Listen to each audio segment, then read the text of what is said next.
Là maintenant, on était sur l'équation de Pell, on va faire une digression sur les approximations d'un réel par une fraction continue. Voilà. Hein, regardez par exemple une équation de Pell, x2 moins 2y2 égale 1. C'est une hyperbole, des points entiers d'une hyperbole. Et une hyperbole, ça va très loin. Au bout d'un moment, y va être très grand, x aussi évidemment. Et ça veut dire que ce 1 va devenir négligeable et qu'on essaye de regarder une fraction rationnelle qui approxime racine de 2. Vous voyez à peu près. Hein, d'accord. Donc, si on veut une approximation, c'est les fractions continues qui vont nous les offrir. Alors, fraction continue, c'est la pire traduction de l'anglais de continued fraction qui existe en mathématiques. Hein, pour avoir un équivalent, il y a Choucroute qui a traduit Sauerkraut. Et donc, quel est le rapport avec la choucroute, justement? C'est qu'on va essayer de regarder racine de 2, une approximation de racine de 2. La première, c'est 1, d'accord? Parce que c'est la partie entière de racine de 2. Donc maintenant, on regarde l'erreur, c'est racine de 2 moins 1, évidemment. Mais racine de 2 moins 1, on ne va pas en prendre la partie entière, c'est 0. C'est compris entre 0 et 1. Comme c'est compris entre 0 et 1, en fait, c'est comme un point noir, si vous voulez, que vous allez vouloir regarder et vous allez le passer à la loupe. La loupe, ça va être l'inversion. C'est-à-dire que l'inversion, ça va vous faire passer de l'intervalle 0,1 à l'intervalle 1 plus l'infini. Et là, ça va être énorme. On va voir l'erreur. D'accord? Donc on passe à l'inversion. Et là, x1, ça va être l'inverse de notre erreur. Donc c'est 1 sur racine de 2 moins 1. Alors vous savez faire, hein, c'est racine de 2 plus 1, et là maintenant il y a une partie entière. On va refaire pareil. Mais ici c'était avec x0, si vous voulez, et là ça va être avec x1. Et là, racine de 2 plus 1, on va avoir 2. Ça va être ça la partie entière. Maintenant, quelle est l'erreur? Eh bien, il va falloir enlever 2 et ajouter racine de 2 plus 1. Donc ici, on retrouve 2 plus 1 sur... On refait pareil, d'accord? On va avoir racine de 2 moins 1 qu'on va inverser, et on retrouve encore ce fameux x1. Donc maintenant, on va faire ça par récurrence. Regardez, comment vont se passer les approximations de racine de 2? Eh bien, on va prendre 1 ici, c'était la partie entière. Ici, le prochain coup, on va faire 1 plus 1 sur x1, mais x1, je vais n'en prendre que la partie entière, donc 2. Et après, je vais continuer. 1 plus 1 sur 2 plus 1 sur 2, 1 plus 1 sur 2 plus 1 sur 2 plus 1 sur 2, parce qu'à chaque fois, puisqu'on est tombé sur x1, on retombera toujours sur x1 à partir de racine de 2. Donc ça, ce nombre-là, regardez, je vais l'appeler 1, 2, 2, 2. De toute façon, ici, c'est des 1, mais ce sera toujours des 1. Hein. Donc, je vais le... c'est une notation 1, 2, 2, 2. Donc là, c'est 1, là, c'est 1, 2, là, c'est 1, 2, 2, etc. Donc, est-ce que ça approxime bien racine de 2? Là, vous faites le calcul, vous avez 1, 1,5, 1,4, 1,4166. C'est très impressionnant comme approximation. Regardons maintenant ici les approximations. On a 0,1, 0,01 à peu près, 0,02. Vous voyez l'approximation comme elle est bonne. Qu'est-ce que ça veut dire une bonne approximation par un rationnel? Qu'est-il entre le bon et le mauvais chasseur? Je l'attendais celle-là. Je l'attendais celle-là. Ça veut dire que c'est très rentable par rapport au dénominateur qu'on a utilisé. Ici, on a 3 demi. Ici, on a 7 cinquièmes. Ici, on a 7 douzièmes. D'accord? D'habitude, les approximations qu'on fait sont des approximations par rapport à des décimaux.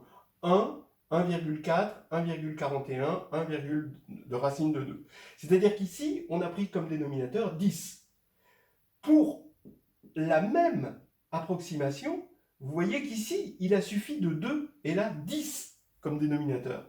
Et là, on prend comme dénominateur 100, alors que là, il a suffi de 5. Donc vous voyez la rentabilité en termes de dénominateur. Il faut imaginer ça avec des automates, avec des nombres de dents crantés, et où là, le dénominateur, c'est le nombre de dents à notre roue. Et il faut rentabiliser, évidemment, quand on veut faire des approximations. Donc, regardez, voilà, on a à peu près tout dit. Ah si, quel est le rapport avec la choucroute, justement? Ben, on reprend notre équation de Pell, et regardez notre 3/2, et ben, ça va nous donner 3 et 2, une solution, 3 au carré, moins 2 fois 2 au carré, ça fait 1. Notre 17/12, et ben, calculez 12 au carré, 17 au carré moins 2 fois 12 au carré, et vous allez tomber sur 1. Par contre, ici, 7/5, eh ben, pas tout à fait, on va tomber sur moins 1. Mais bon, voilà, en fait, c'est 1 ou moins 1. Alors, voilà le théorème principal qu'on va utiliser.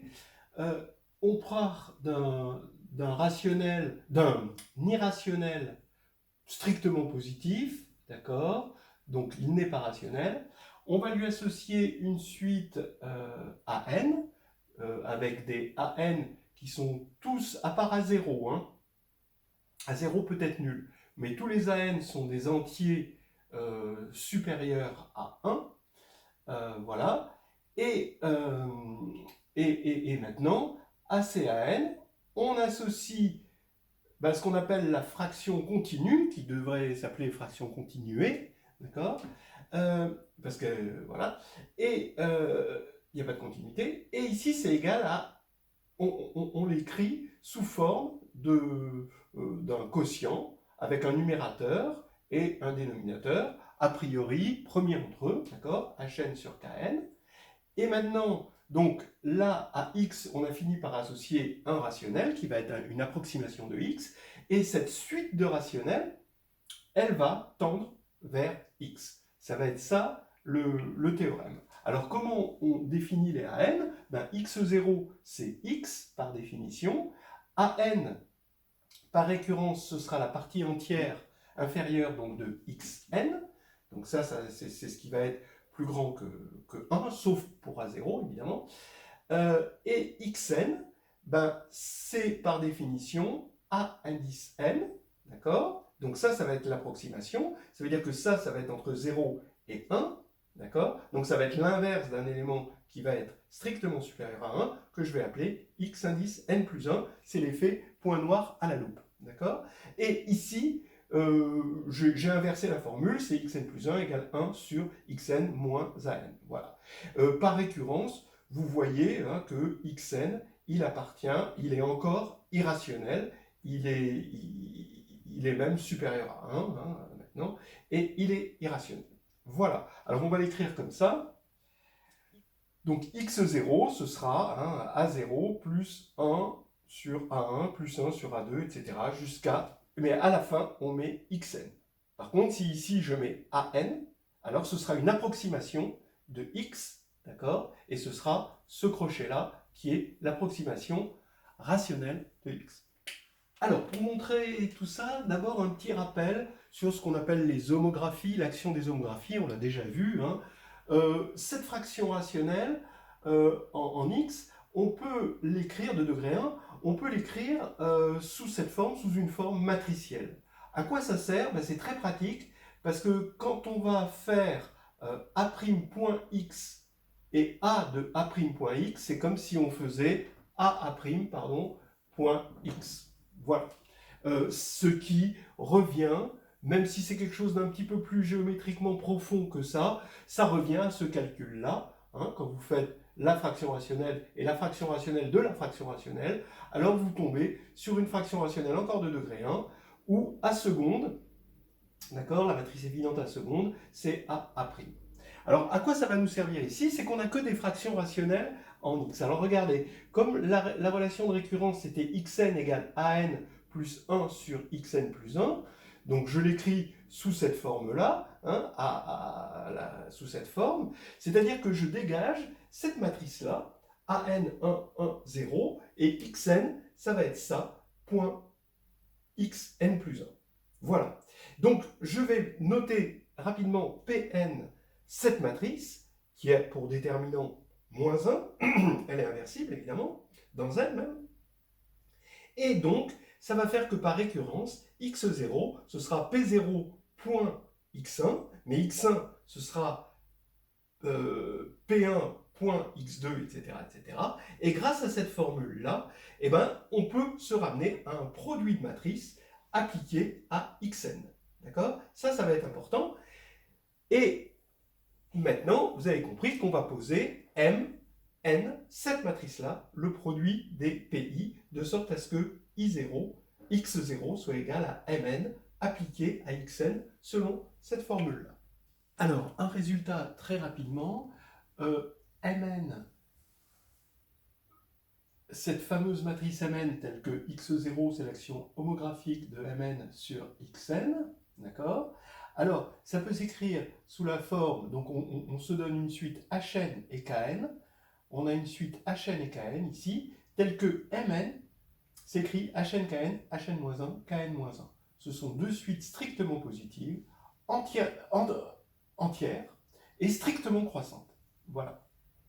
Bon, ça se démontre, bon, l'initialisation pose pas de problème, sauf qu'on commence par n plus grand que 2, donc vous regardez pour m2, donc l'initialisation pose pas de problème, et l'hérédité, vous le faites par récurrence, hein, et l'hérédité, vous utilisez le fait que Mn c'est Mn-1 fois Pn-1, ici, qui est ici, et le fait que An-1 soit supérieur à 1, et que les Hi soient strictement positifs, à partir d'un certain rang, voilà, ça va donner une suite Hn, Kn croissante, et on va bien retrouver ici, grâce à ce 1, 0, à droite, ce que l'on avait à gauche au rang inférieur.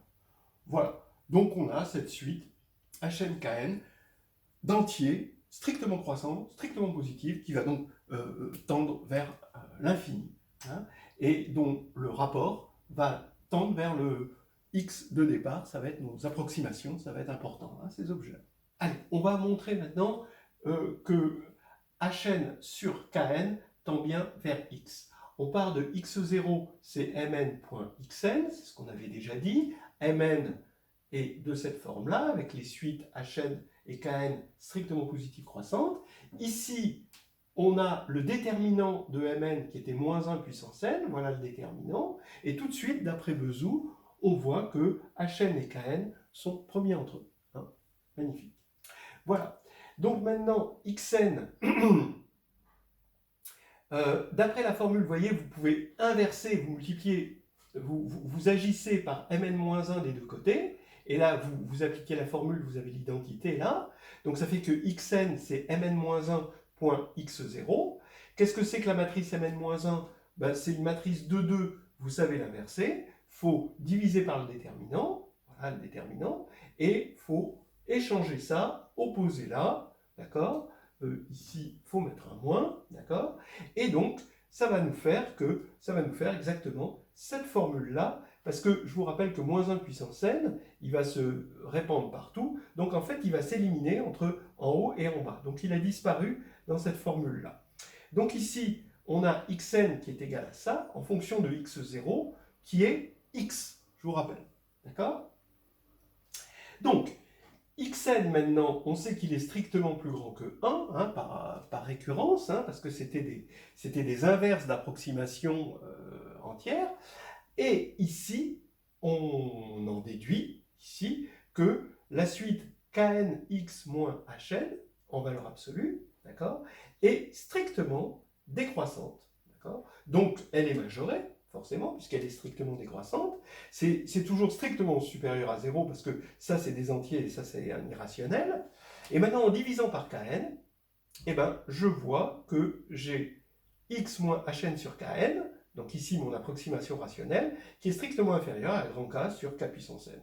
Comme ça tend vers l'infini, c'est entier strictement croissant, donc ça tend vers l'infini. Donc ça va tendre vers 0, et j'ai bien Hn sur Kn qui va tendre vers x.